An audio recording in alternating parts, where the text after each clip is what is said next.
स्वागत है दोस्तों आपका हमारे चैनल विवेक विचार की नई वीडियो में। दोस्तों आज हम बात करेंगे ब्लैक फंगस, व्हाइट फंगस और येलो फंगस के बारे में। ये क्या है और अभी इस टाइम में ये इतने ज्यादा क्यों केसेस बढ़ रहे हैं इसके। सबसे पहले मैं धन्यवाद कहना चाहूंगा हमारे रिव्यूअर अभिनव राय को, जिन्होंने टॉपिक हमें सजेस्ट किया। तो चलिए दोस्तों शुरू करते हैं। हमें सबसे पहले यह समझना होगा कि दोस्तों इन्फेक्शन 3 प्रकार के होते हैं, वायरस, बैक्टीरिया और फंगस। जो वायरस है हम जानते हैं कि जैसे कोविड है, कोरोना वायरस है, वो एक वायरल इन्फेक्शन है।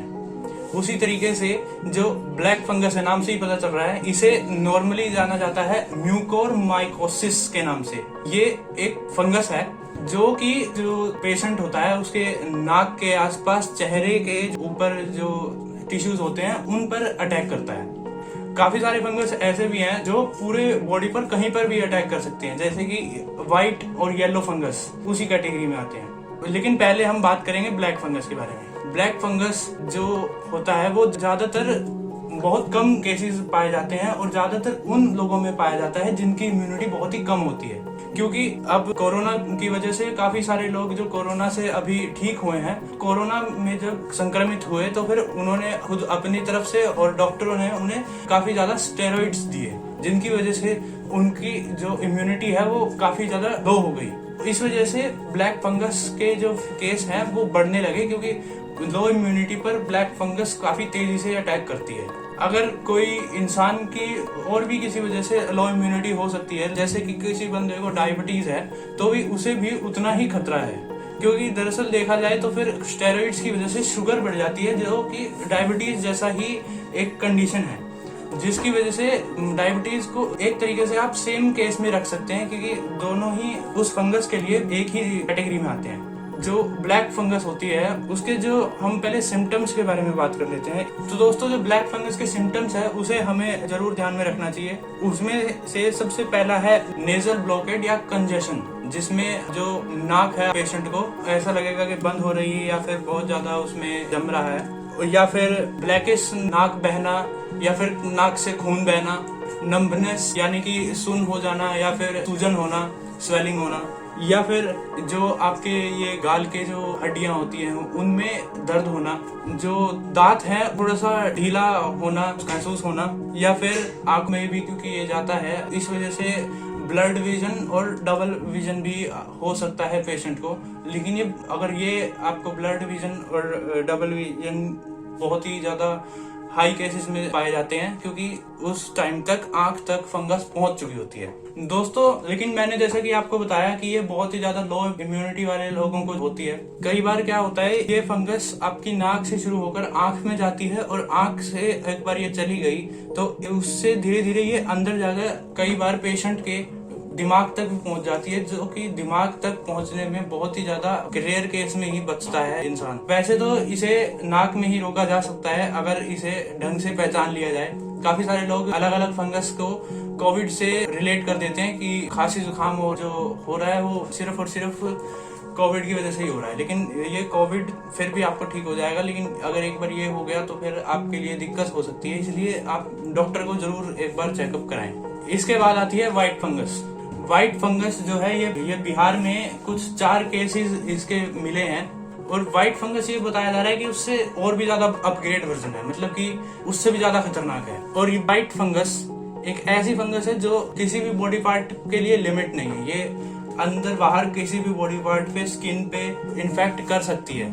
और ये भी लो इम्यूनिटी जो केसेस होते हैं, जो पेशेंट होता है उसमें लो इम्यूनिटी की वजह से ये फंगस को ज्यादा देखा जाता है। लेकिन ये जो फंगस है ये ब्लैक फंगस की ही तरह है एक, और उसी का एक तरीके से लगा लीजिए जो मैंने बताया अपग्रेड वर्जन है। अब क्योंकि ये किसी भी बॉडी पार्ट को इफेक्ट कर सकता है, तो फिर अलग अलग बॉडी पार्ट के हिसाब से आपके जो पेशेंट है उसका अलग अलग सिम्टम्स हो सकते हैं। जैसे कि अगर उसके स्किन पर होगा तो फिर पेनलेस बम्प क्रिएट होगा, जैसे जहाँ पे उस इन्फेक्ट करेगा, और वो 1 से 12 महीने तक बड़ा होता रहेगा और पेनलेस रहेगा। ये आप मतलब उसे हो सकता है शुरुआत में पता भी ना चले।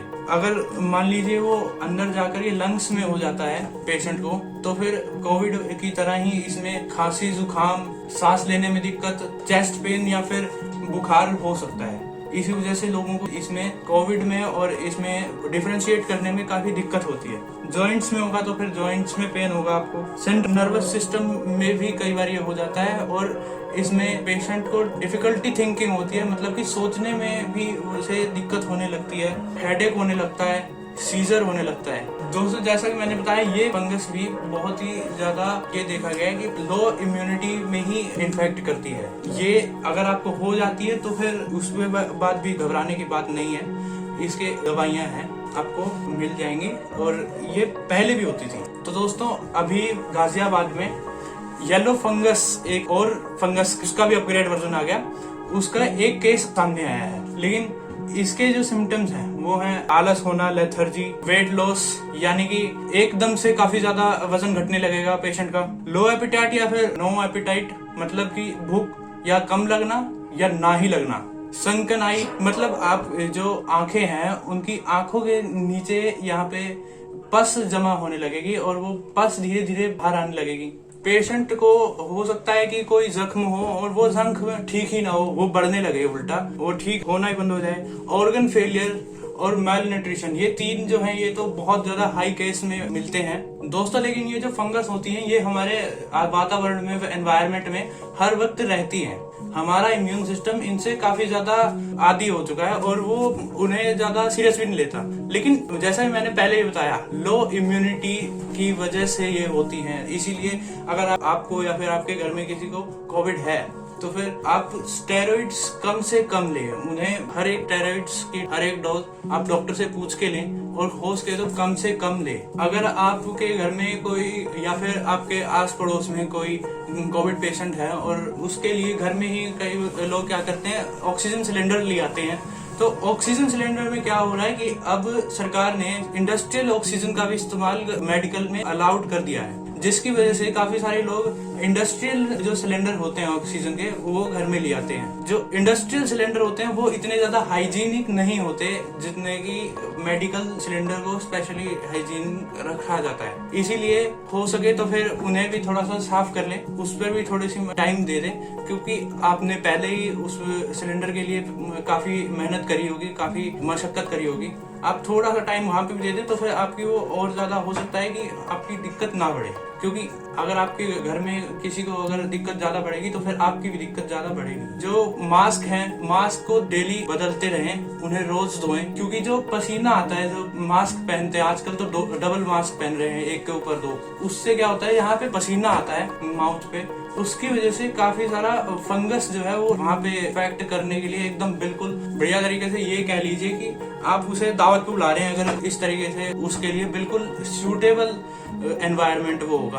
पसीने के अंदर वो बहुत पसीना भी हो जाएगा, पसीने के अंदर फंगस आसानी से लग जाएगा और फिर वो आसानी से इन्फेक्ट कर सकता है। लेकिन आप एक तो घबराए नहीं, घबराएंगे तो फिर क्या होगा कि आपकी इम्यूनिटी वैसे ही डाउन हो जाएगी। आपको अगर कुछ ना भी हो तो भी आपकी घबराने से कई बार क्या होता है, काफी सारे लोग घबरा जाते हैं, उसकी वजह से भी इम्यूनिटी डाउन हो जाती है। दोस्तों जो कोविड पेशेंट्स हैं उन्हें अपने शुगर लेवल को भी रेगुलेट करना चाहिए, देखते रहना चाहिए कि शुगर हाई तो नहीं जा रही है। अगर हाई जा रही है तो फिर उसे अपने डॉक्टर से सलाह ले लें कि अब क्या किया जाए, हाई जा रही है या फिर जो भी आपको दिक्कत आ रही है। दोस्तों जो पुराना खाना होता है, बासी खाना होता है, बासी खाने को ना खाएं, उससे भी फंगस को काफी ज्यादा बढ़ावा मिलता है। और हाइजीन का बहुत ख्याल रखें, पूरे घर में रोज नहाएं। मैं आपको सजेशन देना चाहूंगा दोस्तों, डिस्क्रिप्शन बॉक्स में मैंने टेक्निकल ब्रोज एक चैनल है, उनकी कुछ वीडियोस की आपको लिंक दिए हैं।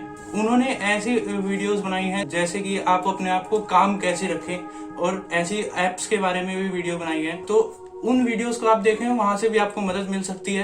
दोस्तों अगर आपको हमारी ये वीडियो अच्छी लगी हो तो इसे लाइक करें, अपने दोस्तों के साथ शेयर करें ताकि उन्हें भी इस बारे में जानकारी मिल सके, और हमारे चैनल को सपोर्ट करने के लिए सब्सक्राइब जरूर करें। और कमेंट सेक्शन में हमें बताएं कि आप कैसी लगी वीडियो। कमेंट सेक्शन में हमें बताएं कि आप कौन से अगले टॉपिक पर वीडियो देखना चाहेंगे। धन्यवाद।